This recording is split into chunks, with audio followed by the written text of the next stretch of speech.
Hi everybody, this week's leadership truth is your trait is not your fate. Your trait is not your fate. One of the things that I have a love-hate relationship with is personality tests. You know, those Myers-Briggs disc colors, you name it.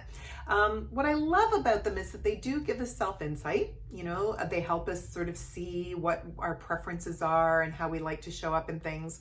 But what I don't like is that I think it gives us a bit of a excuse when we're demonstrating bad behavior. So it's what I notice as human beings is we'll sort of, it's like with your horoscope, right? You always embrace the positive sides to your horoscope sign, but you kind of ignore the negative, right? You kind of push that away.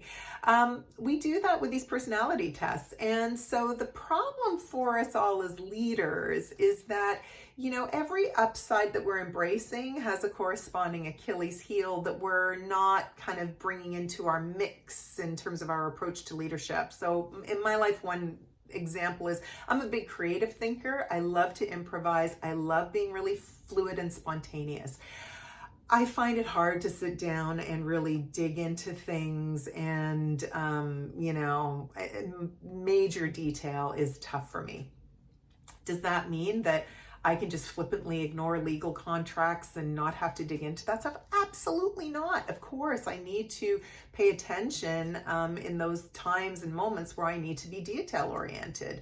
So the thing that we miss out on, I think, when we start embracing our upside and, you know, kind of making excuses, well, I can't do that because I'm a big picture person and, you know, somebody else needs to look after the details.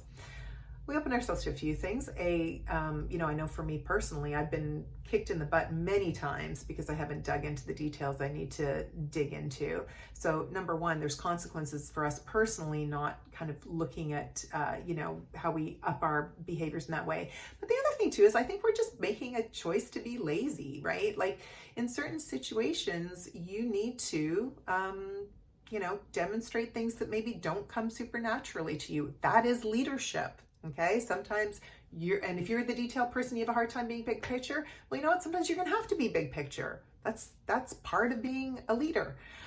So thinking about what are the traits that you embrace, that you know you embrace, but what are you missing out on, right? You know, and don't use the excuse that, oh, I'm this color or I'm that type or blah, blah, blah. That's okay, yeah. So you now know that. So what are you going to do to round yourself out? That's really the purpose of things like personality assessments. All right, that's my lecture for the week.